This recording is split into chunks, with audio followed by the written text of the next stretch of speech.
Hey guys, this is GosuGamers. I'm Nigel, sitting here with Trump, the victor of the first ever HearthStone match at Home Story Cup, or rather SeatStoryCup this edition. So Trump, feeling good? Yeah, feeling really good.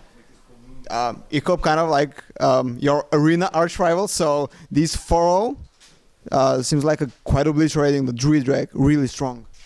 Yeah, that Druid deck is really strong. I give credit to SeatStoryCup, who is a member of Liquid Value, same team I'm on. He's popularized that Druid deck. It's very good and very refined. I think he might actually be running an even quote-unquote better deck than that today. But anyways, that deck is really strong. I'm very surprised to have gone 4-0 against Ek0p. Very happy. He beat you last time. You met at ESGN. So were you worried coming into the match against him? Yeah, I was very concerned. I thought this matchup would be fairly even, and I've been paying attention to the odds sites, and it looks like I was the underdog on this one. So no one was expecting this result. Well, it's kind of understandable because you had a really, well, not optimal run at Fight Night, because I think most people expected you to do really well, but it took you like 4 seasons before you got a victory. So I want to ask you about this. Like, you are very popular in the Hearthstone community, known as a very good arena player, very good deck builder, and then you come into what was arguably the best produced and largest event of Hearthstone at the time, and you go like 0-3 in the first 3 seasons. How do you come home with this? Yeah, that sucks. The only thing that consoles me on those is that, well, on season 3 in particular, I felt like I played really well, but odds were just against me. I'm not sure about the first 2 seasons. It was a while ago, but those were certainly a time where I had slightly less constructed experience. Now I feel like I've got a pretty good handle on all the decks I'm playing. Would you say you're better constructed mindset, because you play a lot of arena, and everybody says that you have to have like a specific constructed mindset, not just know the decks, but like think in the constructed meta. Is this true, or like thinking in terms of arena is pretty much the same as in constructed?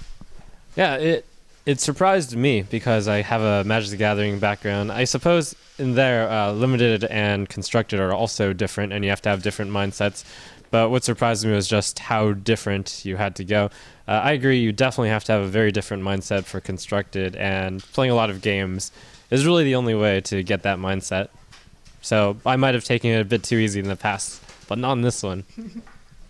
So you have high expectations coming into the tournament overall, into SeatStoryCup?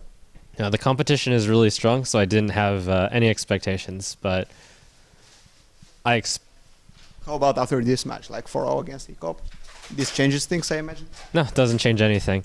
I'm a man of statistics, so I think that was a very improbable outcome in my favor, and it's great that it happened that way. If we were to play a different day, I might lose.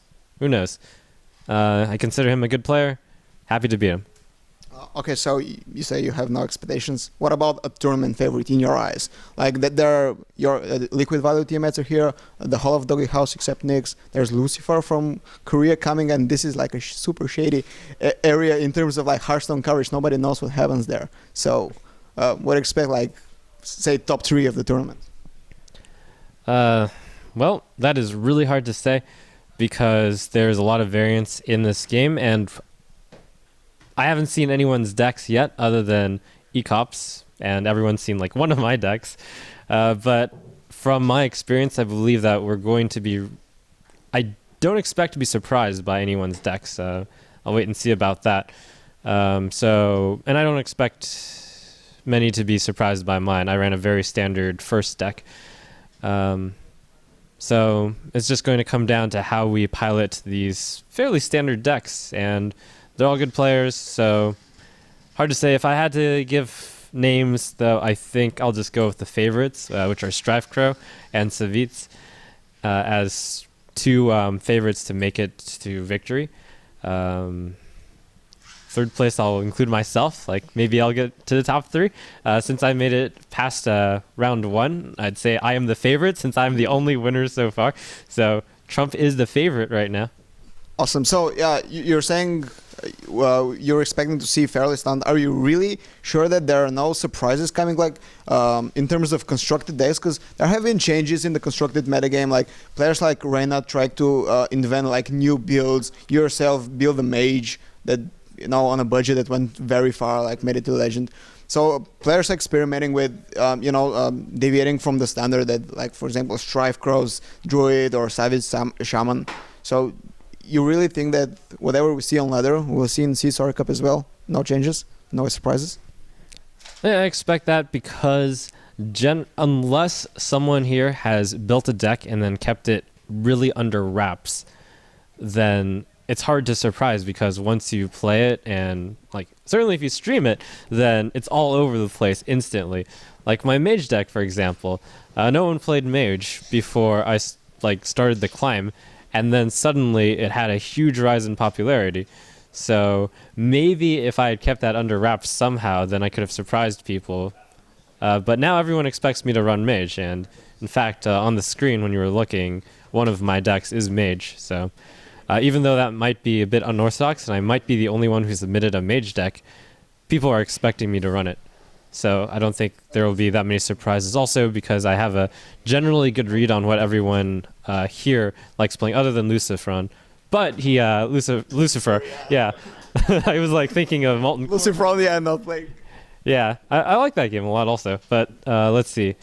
Lucifer actually was playing a bit of HearthStone earlier, and then like everyone was just watching. So we also know what Lucifer is playing. So I don't think there's going to be that many surprises. Okay, tell us, what is he playing? Because I haven't seen him. Like I went to the player area, he was like chillaxing. So I don't know what he's playing. Just tell us, because I think he's playing Class today, or I'm not sure about the scheduling. I don't know it by heart. What is he playing? Like, what's happening in Korea? Anything weird, strange?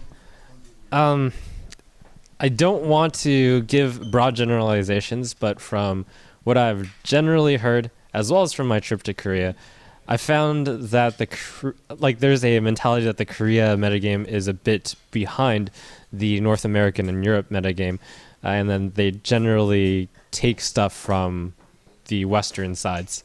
That's just my feeling. I managed to see a few of Lucifer's games in the players' area. It looks like he's running a control shaman and a control warrior and a control druid. Pretty much standard. Yeah.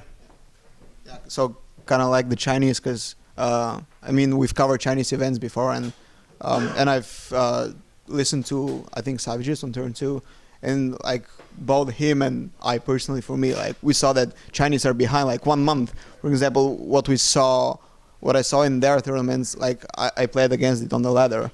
So yeah, is this a problem? Like can a deck that's behind on the meta actually can be good against the current metagame? Like for example, like you run some weird shit and that's outdated, but wow, against in the current meta, like it suddenly works like magic.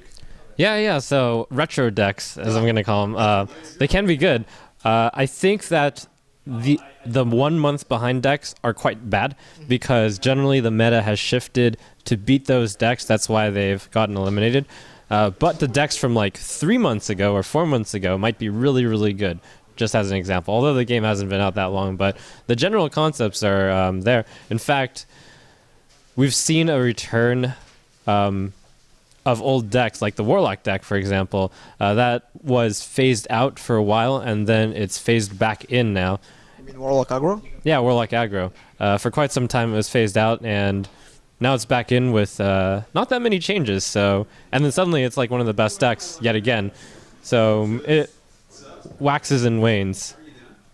I've seen also like mages trying to go back to the Giants freeze jazz control. Like they nerfed every single of their shit, and they're still winning because you don't really know what you're playing against. Like they put some more secrets. Like one of our GosuGamers champions actually ran a secret control with counterspell, with mirror entity, with ice block. It's like I asked him like, why would you do this? Like this is the perfect thing for tournament play, because you play a secret, everybody expects an ice block, because this was the only secret play like several months ago, and like pow, mirror entity, copies your Karen for 3 mana. Like wow, shit, I'm in deep trouble. And yeah, this is why I'm interested. Like, can we see something like this in SeatStoryCup, HearthStoryCup? I will be getting those confused like the entire weekend. But yeah, glad we kind of figured that out, I guess. This is your first time at Home Story, SeatStory, I think, right? Both, yeah. Uh, I mean, this is the first Seat Story, so I'm glad to be. okay, first time at Takes. Yes, first time here. How do you like it? Like lots of people lying around and couches, chillaxing? Yeah, it's very different. It's something you don't see anywhere else. Like I've been to a few of the tournaments. This is a very different atmosphere, and I enjoy the chillaxing and the relaxing. You like it better than normal events? I wouldn't say I like it better or worse. It's just different. Okay, well, I think this covers it. Trumps enjoys SeatStoryCup. Any final words to our camera? Like, besides Trump is the favorite, he will kill you all. Let's see. Well, I wish. No, I actually don't. Yeah. Hooray me. Yeah. Oh, yeah. My lucky charm. I did botch that. Oh, you didn't? No, I did botch it. That's too bad. You can take another. Okay. Let's try again. I'll just. Really? Yeah. No, Okay. I'll remove the microphone so you can like. Oh, okay. Ah! Yeah. Nice. Well, lucky charm. I hope it works. I hope to see you like go deep in the tournament because everybody likes an underdog, and like yeah, people betting on our side. As you said, I agree that you're underdog, but yeah, I think it will make a good story. So. Yeah, thanks everyone who is keeping the faith in Trump, and thanks to my loyal viewers. Thanks for betting on me. If you did, you're gonna make a lot of Gosu points. Yeah. So if you wanna make a lot of Gosu points, Gosu dust, don't bet on Trump. So those that bet like can get really rich. I will bet something today. Okay, so this was Neither from GosuGamers with Trump. I will leave him be until he wins the tournament and I interview him again. See ya.